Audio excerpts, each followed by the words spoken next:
fishermen so worried about the species they never saw before coming up in their lobster traps, worries about diseases coming to the lobsters that used to be much further south along the coast, losing species like shrimp to northern waters. So these things are very real to us and are very worrisome. And just recently I learned a little bit more about the existence of blue carbon and the role that salt marshes, seagrass meadows, and wetlands have in absorbing, processing, and storing that. And I guess I'd like to hear you talk a little bit more about what you're doing with coastal communities around blue carbon, what kind of research that you're doing to discover more about it. We have so many salt marshes and estuaries in our state, and they play such a critical role.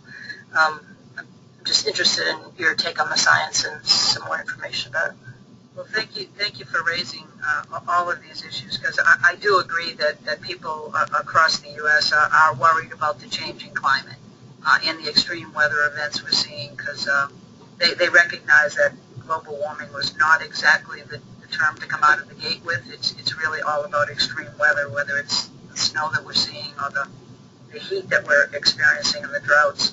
On blue carbon, the good news is that this is something that I think many people are now attuned to and are doing research on. As you know, across the U.S. government, in particular in NOAA, they take really a leadership role on some of the research activities here.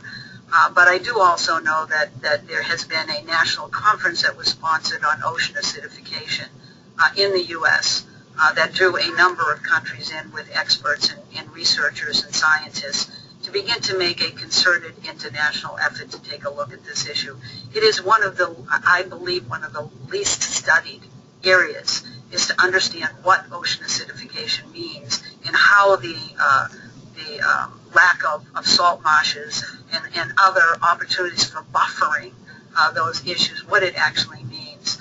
It could end up being one of the most difficult issues for us to get our arms around, but there hasn't been the kind of research effort that's necessary. And in terms of working with coastal areas, we have been supporting not just technical assistance in research, but also tools that are available to understand what the challenges are and how we can more effectively look at these. Everything from mapping that's done across the U.S. government to all of us categorizing the impacts, and also looking at what you can do to avoid those, and how do we more naturally look at resiliency in our coastlines to protect our property and our lives. It is a significant challenge because so much of the Northeast is our coastlines. But being from the Northeast myself, I will do everything I can. I recognize the accent. Yeah, did you? I thought I really carefully covered it up.